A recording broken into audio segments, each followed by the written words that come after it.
आपल्याला करायचं आहे चिकनचं कालवण। त्यासाठी मी घेतलंय खोबरं, मिरची, धने, दालचिनी, लवंग, काळी मिरी, हे फूल घेतलंय, लसूण, अद्रक आणि कांदा। आता हे आपल्याला मस्त सगळं भाजून घ्यायचं आहे। त्याच्यानंतर आपण सगळा मसाला आता मस्त भाजून घेतलाय, म्हणजे काळा करायचा आहे, काळा रस्सा करायचा आपल्याला। आता मस्त धुवून घेतले। आता आपल्याला मस्त हळद टाकायची आहे, हा जरा गरम मसाला टाकायचा आहे, त्यामध्ये जिरं वगैरे सगळं काही एक्स्ट्रा टाकायची काय गरज नाही। हे सगळं मिक्स करून घेते आणि आपल्याला 10 मिनिटं ठेवायचं आहे। टोपात तेल टाकले, आता हे सगळे मसाले ॲड करते मी यात।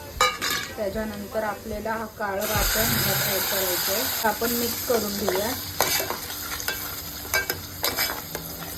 तेल सुटेपर्यंत हे पण मस्त फ्राय झालं मसाला। आता आपण मस्त चिकन ॲड करूया।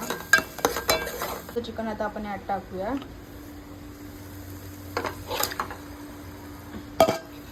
झालं, आता आपण ह्याच्यावर झाकण ठेवून घेऊया आणि त्याच्यावर आपल्याला पाणी टाकायचं झाकणावर। तेल पाणी आता आपण यात ॲड करणार आहोत चिकनमध्ये। हे चिकन मस्त आपण हलवून घेऊया। आता आपल्याला अजून थोडंसं पाणी ॲड करायचं आहे, ते चांगलं मिक्स झालेलं आहे। मस्त मीठ ॲड करून घ्यायचं चवीनुसार, चांगलं हलवून घ्यायचे आणि त्याच्यावर आता झाकण ठेवायचं नाहीये आपल्याला। एक उकळी येईपर्यंत मस्त गॅस स्लो। कालवण आता मस्त रेडी आहे।